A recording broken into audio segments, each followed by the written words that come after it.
Hey guys, so this short video blog basically is about sponsorship. It's the most asked question I get. I get emails all the time. How did you get sponsored? How do I get sponsored? I really want to get sponsored. I want to be a sponsored athlete. Um, I all day long, all day long. So this is just me basically just clearing up a few things. It's my opinion. I'll probably offend a few people. Sorry if I do. It's just my opinion. Um, Going through a few things that I think are important, things that are completely irrelevant, um, and just kind of giving you guys a better understanding. For those of you whose dream is to be sponsored, or you want a new sponsorship deal, or you want to be sponsored by a clothing company, sports nutrition company, etc., etc. So, I suppose the biggest gripe I have is, and I'm not singling out anyone in particular or any group of people, well, I'm going to try not to, but the most common thing I see is um, bodybuilders who um, have a massive issue with. Um, Before I continue, this is going to be controversial. I'm sorry, I'm going to really piss a lot of people off, but this is just being honest. And it's just my opinion. It's just my opinion.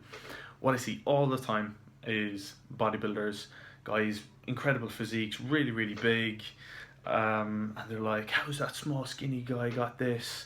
I've won this many UK BFF shows," or I'm not saying out UK BFF, but generally, it's the biggest bodybuilding federation in the country. Obviously, there are fitness and fashion shows like Miami Pro or WBFF, etc. The thing I see all over the place is hardcore bodybuilders who have this big gripe on why um, small skinny guys with quiffs or whatever, or and all they have is a set of abs and whatever, are sponsored by XYZ. Um, so where to start? At the end of the day, sponsorship is a business. You need to completely compartmentalize it from fitness, from bodybuilding, from anything else. A sponsorship deal is a business deal. It's a business situation whereby a company wants to make money. That's just the way it is. They might want to get their product out there. At the end of the day, they want to make money from something. It's a business deal. Um, Put your business hat on for a minute and think, right, okay, I want to sell X, Y, and Z. Then I want my ambassadors, my athletes, whatever you want to call them, to be, they need to appeal to the general public. You know, Apologize for offending anyone here, but generally, bodybuilders don't appeal to the general public. They just don't. You need it. Okay, it depends what it is. If you've got something that your target market is bodybuilders, then yeah, of course, you're gonna have bodybuilders who you want to endorse X, Y, and Z. The majority of people in the country, the majority of people who go into gyms, don't want to be a bodybuilder. They want to have, maybe guys want to have a decent six pack. They want to look good on the beach. Girls want to look good in a bikini. Obviously there are niche things like bodybuilding, powerlifting, different bits and pieces, but generally the most marketable look is those skinny guys with abs and whatever. So you need to look at it from the business side of things, that you want something that's going to appeal to most people. It's nothing about which physique is more difficult to get. There's no doubt in my mind that people who step on the Olympia stage, or the bodybuilders in the British finals, have by far the better physiques in terms of how difficult it is to achieve that look. I mean, I know a lot of people, myself included, I'd never in a million years ever be able to achieve that. Loads of different reasons. Genetics being one, time being another. They work so hard, X, Y, and Z. But it isn't really a marketable look. It's not something that, and I know from personally talking to some companies, that they will purposely not sponsor a bodybuilder because it might put other people off. It might not be marketable for their target market. it's not going to sell really, really well. So, there are loads of different things to take into consideration. So, what do companies look for? Um, you need to be a likable person. Um, if it was me, I want someone who's likable, pretty well spoken, um, genuinely educated, because you want them to be able to communicate with your brand. They need to be smart in a sense that they need to, in a sense, have a business mind. There's no doubt about it that having X amount of followers on Twitter or Instagram plays a part. There's just no doubt about it, because you could have someone who's absolutely picture perfect for your brand, but if no one follows them or no one knows who they are, well, then they're not going to sell product. Whether it's clothes, whether it's sports nutrition, whether it's whatever. So then there's that point. You know, there's also the aspect of you need someone who summarizes your brand. Um, you might have someone who is really, really good, looks really, really good, but there's a conflict of interest in their personality. I know quite a lot of people who have been dropped from sponsorship deals, friends of mine and otherwise, who are too out there. Um, they say things, and they don't give a damn what they say, and that's brilliant and that's great for them. But if you're representing a company and you're representing, you know, a business, you guys need to be in line with what you want to achieve. Um, it's tough. It's tough. I mean, I've got sponsorship deals with PhD Nutrition, Stride Performance Clothes, a lot of leisure wear companies, Muscle Foods, Prepped and Packed. I mean, and it's not, oh, I just get free stuff, or I get X, Y, and Z, and that's it. I just put up a post. With clothing companies, I'm continually working, helping with designs, looking at new products, different bits and pieces. Had a really good business conversation today with Ben from Prepped and Packed. We've got a lot of things in the pipeline to do with various bits and pieces. PhD provide with a lot of scientific content. The same with Muscle Foods. It's a relationship. If you think you're going to get something for free, believe me, you're not.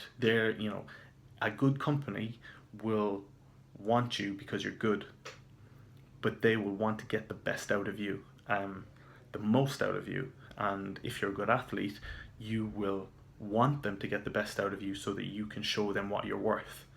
And that's the most important point.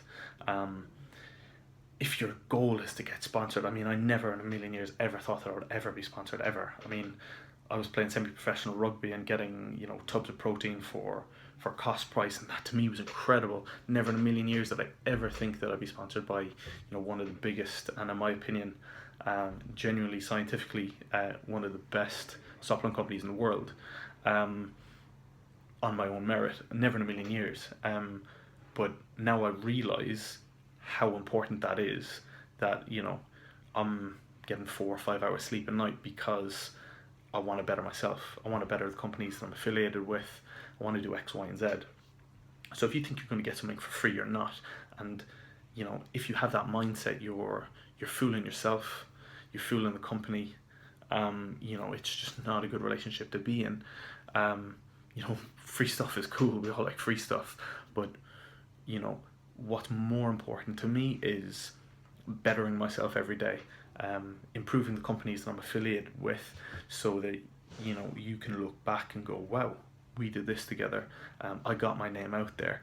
And if you do as much as you possibly can for these companies, I promise you it'll be worth it. I promise you, because they'll want to work with you. There will be different ideas, bouncing back and forth, doing different things. And you need that kind of drive, you need that kind of incentive, and other companies pick up on that. Other people pick up on that. And it's just a positive outlook. It's all about, you want to get the most out of yourself while you're here, because you might not be here tomorrow. So, right now, I'm not sleeping much, but I'm not sleeping much because I don't want to sleep. I want to do all this stuff. I'm in a situation where, never in my wildest dreams did I ever think that I would be here doing the things that I'm doing. You know, mm, it's just incredible. So I don't want it to end. And I'm going to make sure that it goes on for as long as possible. Once I finish my PhD, whether I stay in science, whether I stay in fitness, I'm going to make sure that I get the most out of this. Not I'm going to do the least amount possible to get my free tub of protein a month. I mean, the only other thing that I do have an issue with, and it's always people who could never tie down a sponsorship deal, is, oh my god, he's selling himself for a tub of protein a month. No, you're not.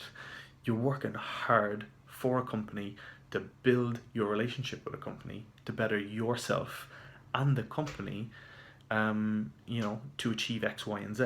Generally, the people who do that are extremely intelligent, business-minded people who know how to get the most out of a situation. And it's a relationship. You're not selling yourself for X, Y, and Z. You never see someone who's doing well with that chip on the shoulder attitude. So, I mean, that's it really. I mean, yeah, okay, I did rant for a bit. However, for any of those guys who've emailed me and, you're interested in getting sponsored or anything like that, the biggest tip, well, other than, obviously you need to have a decent following, the biggest tip is make yourself more valuable than you were yesterday in any way, shape, or form. Make yourself niche. Make yourself able to do something that no one else can do. If you can make yourself irreplaceable, then companies won't let you go. They will not let you go. If you can bring something to the table that nobody else can, there are abs everywhere. There are big bodybuilders everywhere. People looking great, girls in bikinis everywhere. You go to any show, brilliant. What do you have that they don't have? Find things that you can add to you that other people don't have, that's going to set you apart from everyone else. Some people it's different things. I mean, I've got different characteristics that I'll use in different situations, and sometimes I'll be like, I love your brand, but to be honest, I don't know what I can bring to your brand, so I'm not going to accept free stuff because I can't bring anything to your table. And eventually, you could just let me go. And you need to have that mindset, and be able to say, what, I'm really beneficial for your brand, or what, I don't know what I can bring to the table here. They might turn around and say, well, you can do this, this, this, and this, and you go, actually, well, yeah, you're right, I can do that.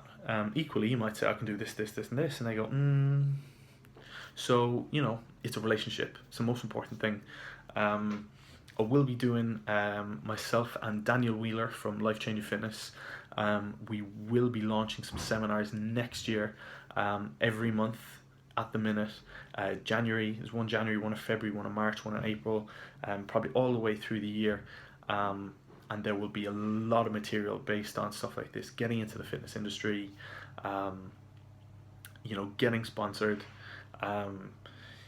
making money from fitness. Not that it's all about the money, it's not all about the money, but there's some people who want to make this their living, and it's very easily done if you're smart about what you do, if you make sure that you can do something that no one else has done.